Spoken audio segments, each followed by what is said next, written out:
Hola, estoy aquí con Freddy Villarreal, que es un estudioso de la lengua, un promotor cultural de ya muchos años. A mi modo de ver, una de las personas más honestamente comprometidas con el desarrollo de las letras panameñas y pues como vamos a ver, con inquietudes y con ideas sobre lo que necesita Panamá en el sentido de su desarrollo literario. Yo le tengo algunas preguntas y voy a aprovechar para que él mismo hable más de sí mismo, justamente con la primera interrogante. Y yo lo que planeo preguntarle es, cuéntame un poco cómo y por qué nace tu gusto por el lenguaje, Freddy. Freddy, gracias por aceptar de paso sumarte a este esfuerzo, a estos videos que estoy haciendo. Buenos días, Carlos. Muchas gracias por la oportunidad que me brinda de poder compartir algunas impresiones. Yo no sabría decirte si ya a estas alturas de mi vida son certezas, pero sí ideas que tengo muy arraigadas. El lenguaje me llamó la atención desde muy pequeño. No sé si fue por intuitivo de que me permitía comunicarme fácilmente. Siempre tuve esa necesidad de estar comunicando. A veces uno tiene la cabeza como llena de fantasías y esas fantasías hay que compartirlas, hay que transmitirlas. Y en este sentido, pues, eh, vengo de un hogar donde se lee y se habla mucho. Entonces, cuando se lee, uno quiere compartir eso que ha leído porque a lo mejor otro miembro está leyendo otra cosa. Y en ese enriquecimiento mutuo, que parece como una cuestión muy doméstica, muy de la casa, fui desarrollando esa especie de pasión hacia el lenguaje. Y eso fue lo que me llevó entonces pues, a tocar puertas de la literatura, a descubrir cómo otros seres humanos en diferentes momentos de la historia y en diferentes civilizaciones han podido transmitir ideas maravillosas a través del lenguaje. Y fue eso también lo que me llevó en su momento a que yo me fuera entonces al área de estudio del lenguaje. Primeramente del lenguaje con una visión literaria, pero con el tiempo fui desarrollando, como quien dice, o mejor dicho, descubriendo esas otras posibilidades que también tiene el lenguaje, de la comunicación cotidiana, de la comunicación diaria, de todas las particularidades que tiene el lenguaje, sobre todo cuando nos referimos a la lengua en sí. Y a partir de allí, entonces, pues, todas esas complejidades que uno va poco a poco tratando de comprender, tratando de estudiar, y me parece maravilloso cómo una persona puede decir, porque a raíz de todos estos estudios lingüísticos, por ejemplo, que hago, al final lo que desarrollo es una gran admiración por el habla, al que yo llamo un acto de libertad, y no es una idea mía, son un lingüismo así, pero sí, yo lo entiendo como un acto de libertad, porque de esa grandísima cantidad de palabras que te depositaron con la lengua, que tú no pediste, que tú no escogiste, ahora tú usas las que tú consideras que son las necesarias en un momento determinado. Y allí se define tu personalidad, allí te defines tú cuando escoges por qué yo escojo esta y por qué el de al lado escogió otras. Entonces, todas esas maravillas del lenguaje, que es un universo a dejas de descubrir, son los que me llevaron y los que me han mantenido a lo largo de estos últimos 30 años, por decirlo así, muy pendiente de todo lo que se puede hacer con el lenguaje, la importancia de la lengua, la importancia del habla y la importancia de esa materialización del lenguaje, de la lengua, que es la literatura. Muy bien, Freddy. Mira, siguiendo por, digamos, el sendero que comenzaste a hollar, a seguir, tú eres originario y pensando en las palabras, ok, las que primero recibiste, pero después las que fuiste tú decidiendo y formando tu personalidad con ellas, tú eres originario de la península de Azuero, ¿verdad? Y además estuviste estudiando en España. Todo eso, ¿cómo te marcó? O sea, esta es una pregunta distinta o que estoy incluyendo sumando a las originales. Pero creo que es interesante saber eso. Sí, son fenómenos o acontecimientos que van marcando poco a poco.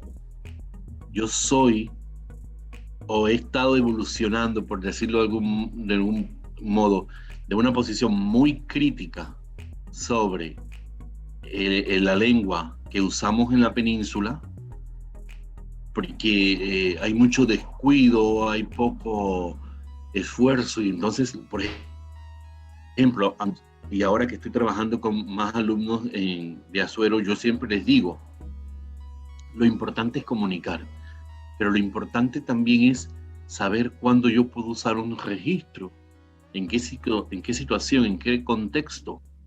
No crean que yo siempre hablo así, les cuento yo. Yo hablo en mi casa mucho más relajado, con la gente de confianza. Pero, ¿a dónde he llegado yo? A que yo sé en qué circunstancia de manera a otra.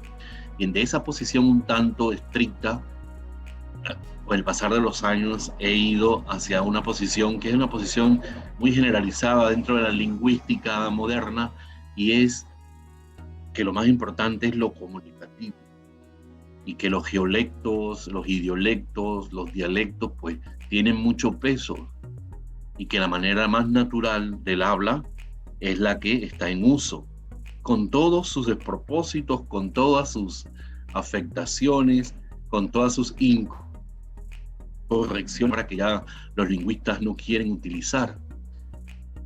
Pero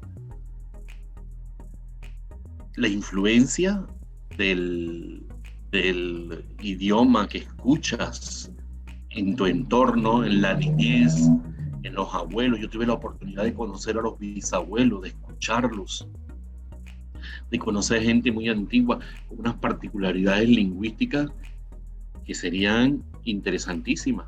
Hace poco emprendí, no concluido todavía, una compañera santeña, pero residente en Penonomé, la profesora Giselle Velázquez, y estamos trabajando en los primeros pasos de un atlas lingüístico de la provincia de Los Santos, que tiene como epicentro Cerro de Canajagua, porque alrededor del cerro, hacia el norte, hacia el este, hacia el oeste y hacia el sur, se habla un español santeño diferente en cada una, y ya llevamos lo adecuado, porque eso te está diciendo además de que aquí donde yo vivo, a 15 kilómetros de las tablas, hay un español santeño, pero yo vivo a 15 minutos o a 15 kilómetros al norte de las tablas. Hay que ver qué sucede 15 kilómetros al sur de las tablas. Y mira que somos pocos, porque estamos hablando de quizás unos 150.000 santeños contando los inmigrantes, que es otra realidad lingüística muy llamativa. El inmigrante se va hacia la zona canalera y nunca aprende a hablar como los habitantes de la zona canalera, pero deja de hablar como el santeño que no emigra. Entonces hay una serie allí de fenómenos interesantísimos en el aspecto lingüístico, que pues son, como quien dice, la fuente de la que yo voy obteniendo, pues uno va estudiando el idioma en función del ambiente en el que vive, pero más allá de la sociedad hay dos instituciones fundamentales, que es el hogar y la escuela, y la influencia que eso tiene sobre el desarrollo de la lengua. Y entonces tú también agregas el aspecto de que me voy a España, y sin embargo me voy a España justamente a vivir en una región que también tiene unos conflictos interesantísimos, como es Andalucía. Porque quizás si le preguntas a un segoviano dónde se habla el peor español de España, te va a decir en Andalucía. Y dentro de Andalucía también hay unas ciertas categorizaciones. No es lo mismo el español sevillano que el español granadino del oriente, que fue donde yo viví esos 5 años. Entonces, mira, son todos elementos que, por supuesto, que han tenido influencias, me han invitado desde muy joven hacer reflexiones sobre por qué unos hablamos de una manera, por qué otros hablan de otra manera. Al final nos comprendemos, al final nos entendemos, hay particularidades, y de allí entonces que yo sea un defensor del español estándar, que no existe así como existe el alemán estándar, por ejemplo, pero que sí existe un español, el español de la literatura, el español de los actos oficiales, el español académico, el español de las universidades, todos los giros fonéticos, con todos los acentos, porque todo eso es parte de esa riqueza de una lengua. Quizás también el hecho, Carlos, de que sea una lengua tan desarrollada, tan enriquecida, que ha tenido conflictos, crisis, roces, encuentros, desencuentros con tantas culturas, lo que hace también. Es muy probable que los hablantes de otro, o usuarios de otro idioma europeo no tengan tantos conflictos. Pongamos el caso que no se desarrolló lejos de Italia como le sucedió al español por toda la geopolítica comenzando la Edad Moderna y por todo lo que vino después. Mira, interpreto por tu respuesta que en realidad hablar simplemente de un español correcto pues no es suficiente.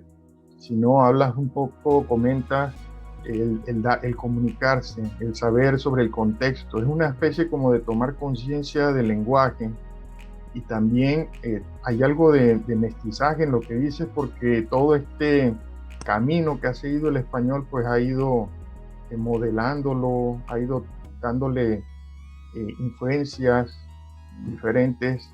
Entonces te cambio un poco la segunda pregunta que teníamos programada. ¿Qué sugieres para nosotros, para los panameños, que somos una nación también muy mestiza, un espacio cultural muy mestizo? Ya me adelantabas un poco de tomar la referencia esta del español estándar, que lo entiendo como lo de la RAE, pero creo que también solo eso sería insuficiente. Tal vez habría que ver algo más para desarrollar esa conciencia de nuestro lenguaje, de por qué hablamos como hablamos. No sé si nos puedes comentar algo de eso. Yo creo fundamentalmente en la educación, en la escuela. La escuela tiene que seguir siendo ese espacio donde se enseñe a hablar bien, y no porque hablemos mal. O podemos todavía, yo creo, usar los términos bien y mal, pero no correcto e incorrecto, porque eso ha causado mucha polémica. Ten mucho cuidado, porque estamos como en una época donde queremos ser tolerantes a todo, y ese abuso de la tolerancia nos va a llevar tarde o temprano a perder las cosas que tenemos. Entonces sí, la escuela tiene que seguir enseñando ese español estándar, que a veces decimos el académico, para referirnos a la RAE y compañía, pero no olvidemos que ellos lo que hacen es registrar los usos y establecer patrones. Te pongo, por ejemplo, un caso muy polémico del año pasado o del anterior. En tiempos de pandemia se me borran las fechas, y es que el diccionario de la RAE acoge el término gitano con la acepción de ladrón. Inmediatamente ha habido protestas públicas, cartas a la RAE, entrevistas, programas, toda una polémica.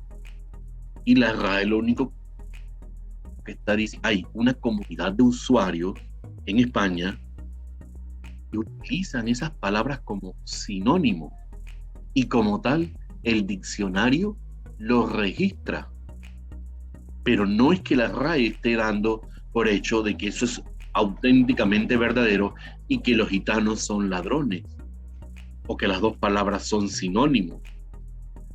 Entonces creó toda una polémica. Entonces sí se tiene que trabajar en las escuelas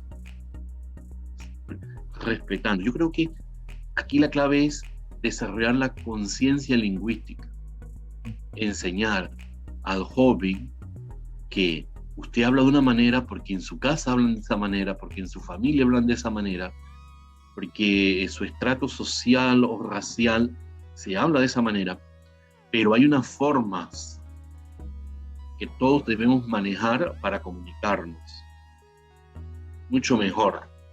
Lo que también no va a facilitar el acceso al conocimiento. El conocimiento que venga en libros, que venga en páginas de internet, que venga en libros. Eso nos va a permitir mantener un cierto nivel sin que tengamos que renunciar a aquello que ya se adopta como un signo de identidad, que es la forma. Mira, casualmente hace un mes empecé a dar un tema y le dije a un estudiante, yo no sé si conté la anécdota del estudiante, fulanito, ¿a vos te gusta la sandía?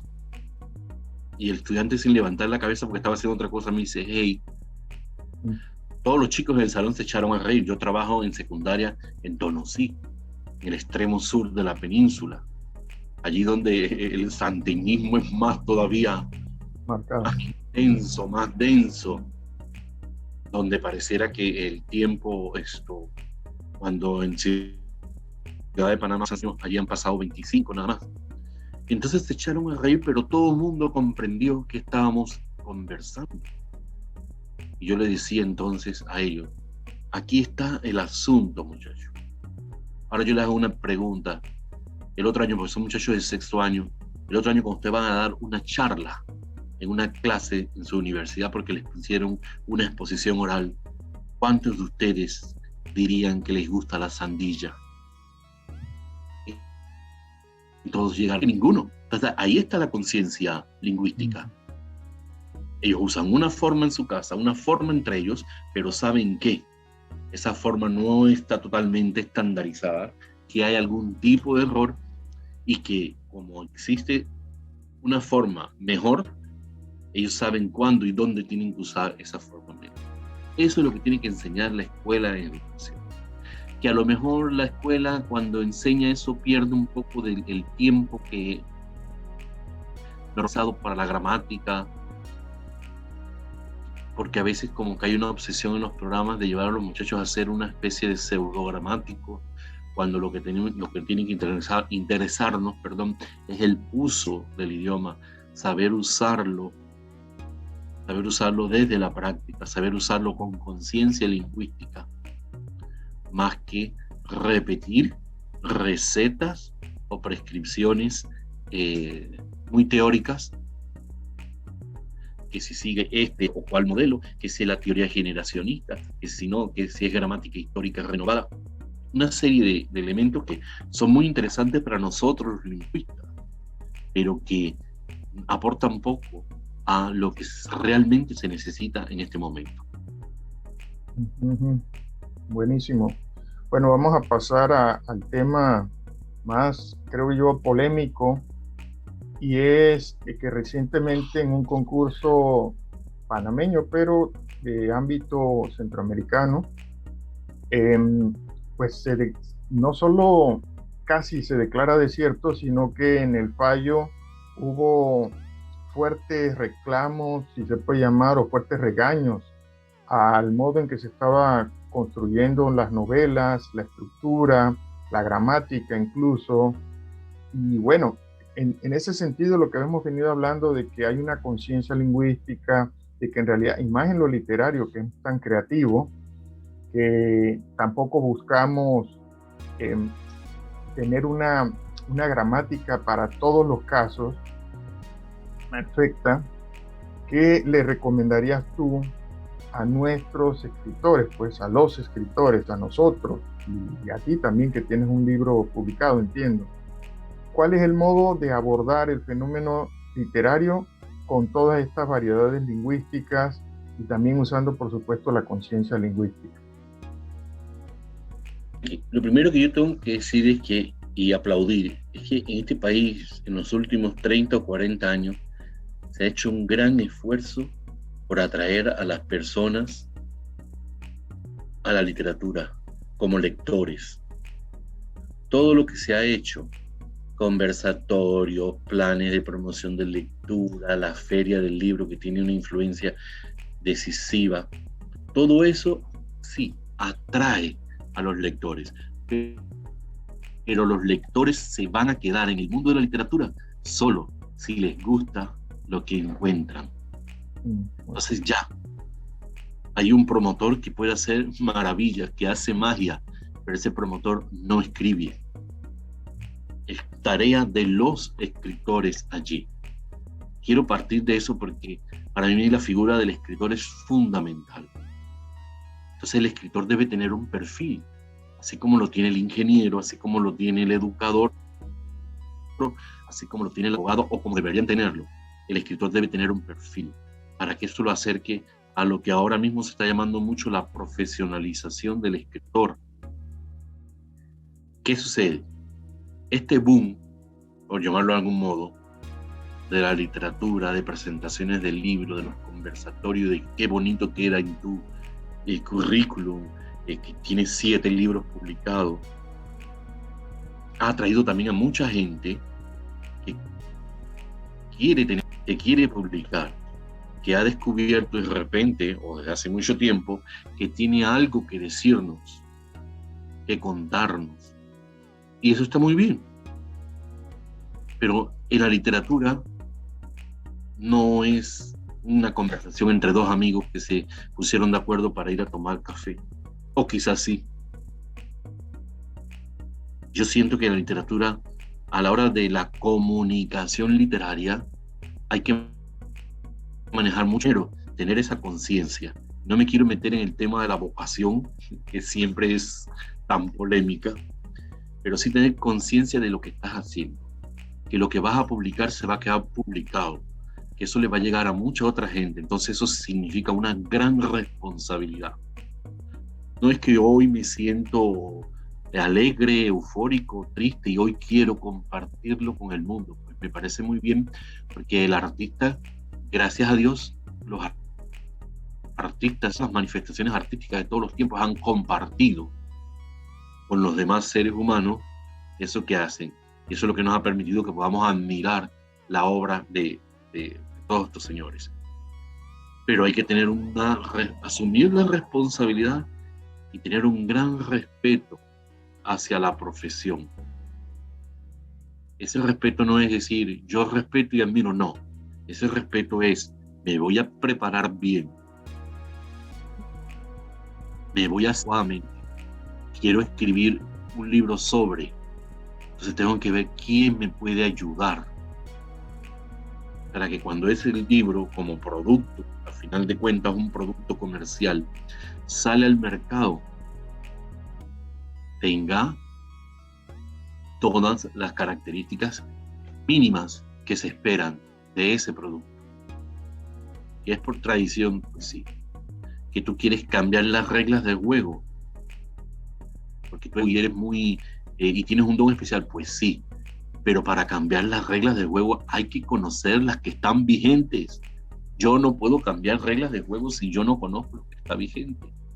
Yo puedo tener una noción muy interesante de novela nueva, pero para poder que eso exista, yo necesito conocer, tener una noción de novela vieja. No se trata únicamente de que yo quiero hacer cambios. En el caso de que el experimento, que también pues nos ha dado resultados magníficos a lo largo de la historia de la literatura y de la arte. Eso por un lado. Y por el otro es que hay que conocer, no es sentarse a escribir por escribir. Porque a lo mejor lo que tú tienes que decir es sumamente interesante y le va a cambiar la vida a un montón de gente. Pero la literatura es equilibrio, no es solamente contenido, es forma, es uso del lenguaje, es uso de unas estructuras. Cuando yo leo un poema, por ejemplo, porque ese poema me agrada, ese poema tiene una musicalidad, ese poema tiene 4 sílabas tónicas colocadas en una posición adecuada, y eso es lo que crea un efecto en mi oído. De todas esas cosas de la técnica hay que conocerlas un poco. No es solamente el asunto de ortografía, que a veces prisa, que a veces dedo, que a veces teclado, que no debería pasar tampoco. Pero sí me preocupa, porque si tú analizamos lo que dice el jurado de este concurso, y es que en sí en el tema de calidad literaria, que también es un tema polémico, ¿qué es la calidad literaria? Ellos no se meten con ese tema. yo lo que he visto que el jurado lo que ha notado es una falta de profesionalización. Hay desconocimiento de la técnica, de la estructura de género, mal lenguaje, muy pobre, según dicen allí, y los temas que han elegido, trivialidades, melodramas, eso es lo que han dicho. Ellos no se han referido a que el tratamiento del tema, la creación del personaje no responde, no es verosímil, o si es verosímil. Ellos no se han metido en ese aspecto. Sí. Ellos han estado hablando de cosas muy puntuales, que se pueden observar. Y eso a mí me resultó muy interesante cuando hago una segunda lectura del fallo, pues, polémico. Ahora, un fallo como este nos indica que estamos vivos, Carlos. Claro. La literatura panameña está viva y es todavía capaz de crear y de provocar esos debates. Sí, creo que es lo más positivo. Bueno, Freddy, vamos cerrando. Yo veo que han surgido, digamos, argumentos muy interesantes. Lo de la corrección del lenguaje me parece excelente. Siempre hablamos de correcto e incorrecto, pero cuando es un ejercicio de comunicación es más complejo que simplificarlo así. También hablamos de esa conciencia del lenguaje.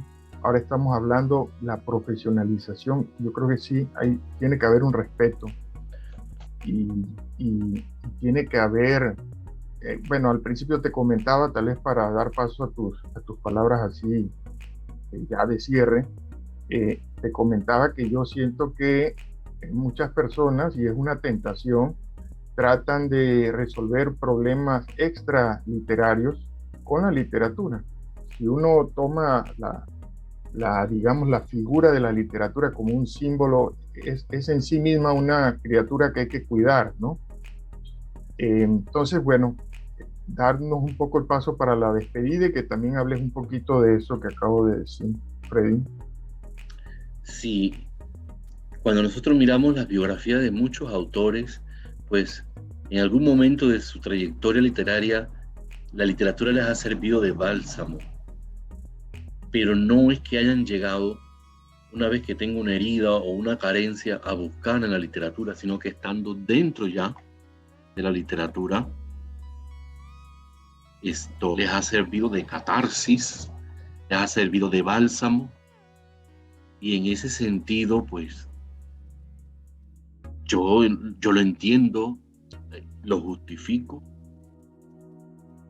pero hace un momento yo te decía que ha habido aquí una especie de boom en los últimos 40 años. Entonces, este país nuestro es un país muy de modas. Te encantan las modas. Y si las modas es escribir, publicar, ser la estrella de la feria del libro, tener filas de personas esperando para que le des un autógrafo en un stand, en una feria del libro. Entonces mucha gente a lo mejor se ve reflejada allí por la falsa fama. Mira qué contradicción, la gente viene a la literatura buscando una fama efímera, una falsa fama, y mucha gente de la que no quiere la fama, la literatura ha puesto. Mira el caso de Kafka, por ejemplo, para citar uno entre tantos. Sí.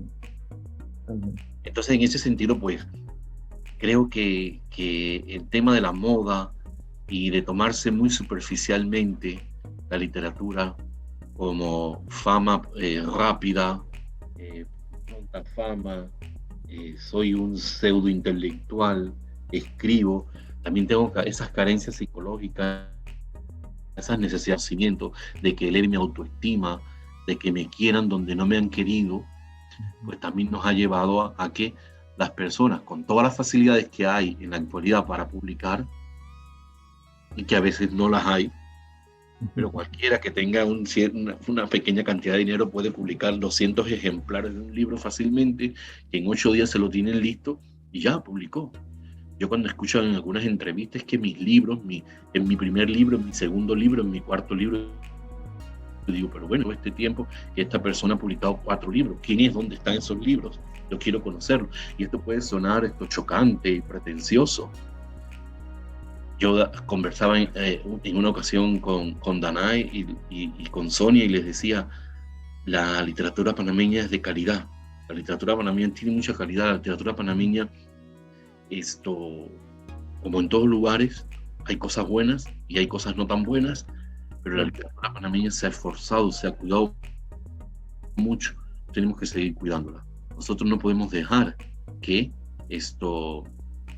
la literatura panameña se contamine, y en ese sentido, pues, con mi respeto a los escritores que presentaron obras al concurso del fallo polémico, admiro la valentía y respeto el trabajo que hicieron las personas que estaban allí de jurado, que además, pues, me merecen mucho el respeto y admiración, los 3, y a pesar de ello, pues, yo siento que si eso es lo que ellos consideraron que tenían que decir, me parece estupendo, y que se sigan creando este tipo de polémica, porque yo sé que de esta polémica se va a aprender, se va a mejorar, se va a crecer.